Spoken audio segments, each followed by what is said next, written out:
Okay, guys, in the book of Genesis, it was written that the fall of man was precipitated when Adam and Eve ate of the forbidden fruit of the tree of knowledge of good and evil. And you may be asking, what does that have to do with World of Tanks? Well, in World of Tanks, we have a thing called XVM, and we've got another thing called WN8. And it's in an analogous situation.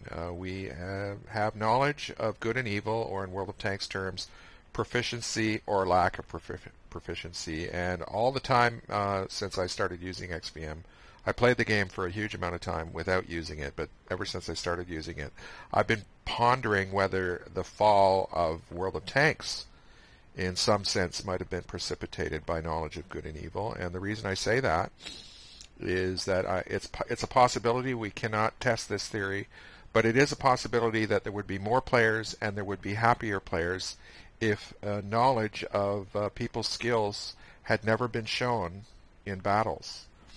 Like I say, we don't know what the result of that would be, but there is a possibility that on the North American server, instead of commonly in peak periods now just a little over 20K, there might be 40K or 50K, and all those so-called tomatoes would not be discouraged.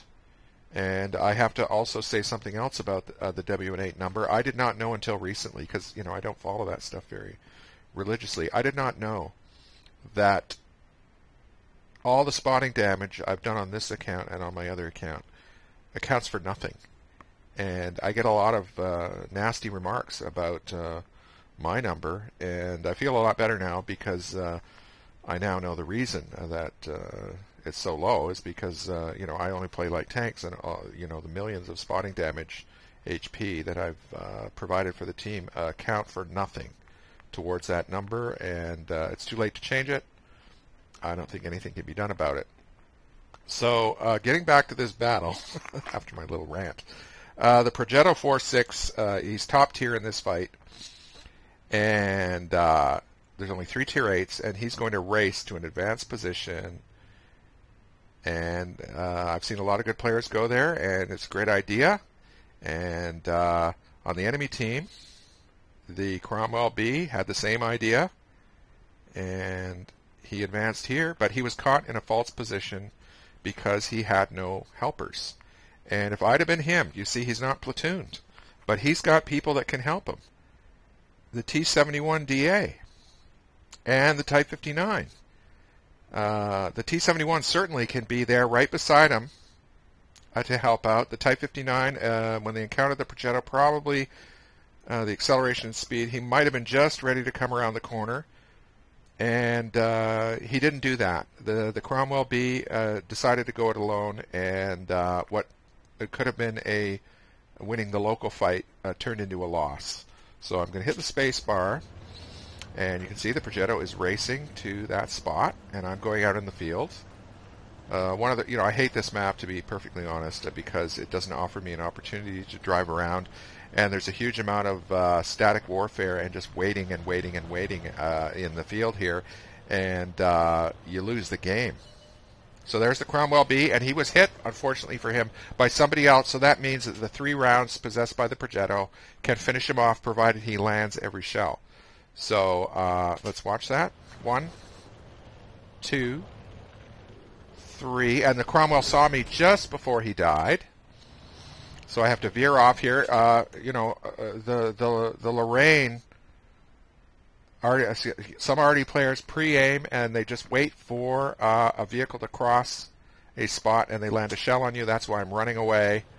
And you can see the T-71 and the Type 59 and the Leo did not advance to help the Cromwell, and that's demoralizing for the enemy team. So there's the Leo in the field, and I typed a comment there about Progetto Cromwell race. I didn't finish the thought.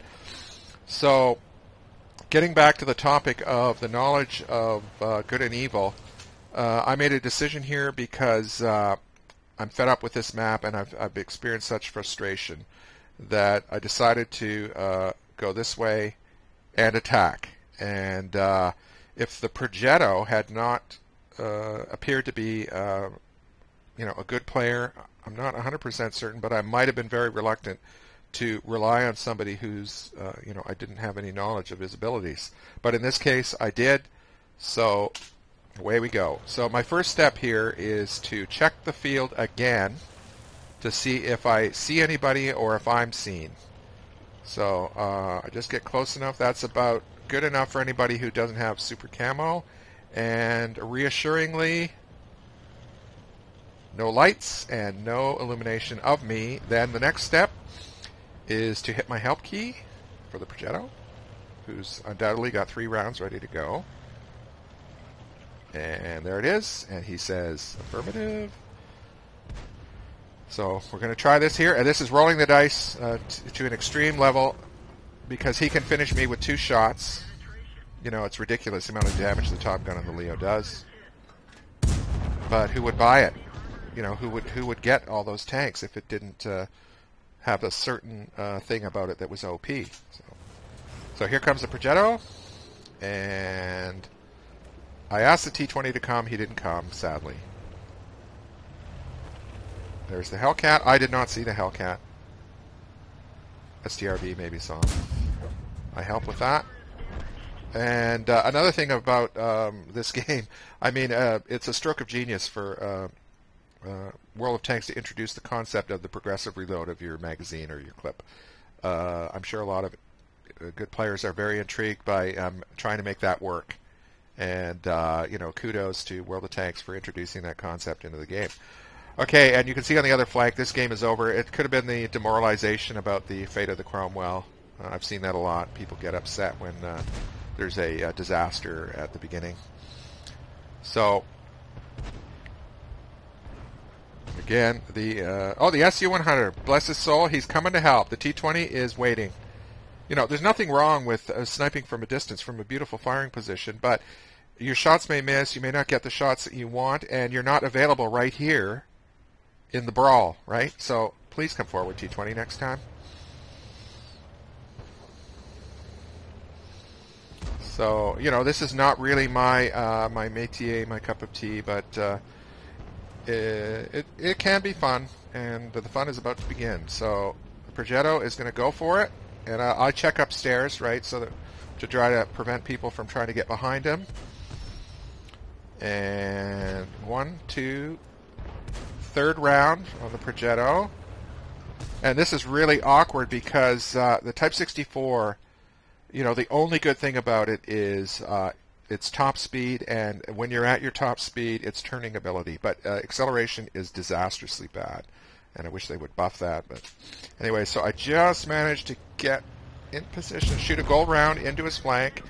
Progetto has 1 round for the first round of the clip, I believe, for the arty there. And now he's reloading again. And the game is over, but these 2 TDs are going to try to salvage their honor, so let's see how that goes. And STRB missed the Jag Panther, and look at my poor acceleration. Lucky there, could have blown me up for sure. 1 round, and then that, and now STRB, and I just avoid him. Well, here's another thing I hate about this game is the ridiculous amount of damage in low-speed collisions. They should revamp that entirely. I hate it. Anyways. 1, 2, and the T-20, remarkably, he's off doing something else. That's a breakdown in discipline. Get you kicked out of officer training school for sure to avoid the main action and go off on side issues. Anyways, I got a nice comment from the Progetto after this game, and I decided to make this video in return. And like I say, in conclusion, the knowledge of good and evil has its uses, but we all have to ponder the fact that maybe life and World of Tanks would be better if we did not have that information, and we had to treat everybody with respect. And there's not enough of that in World of Tanks. Anyways, it's game over, and I hope you enjoyed the video.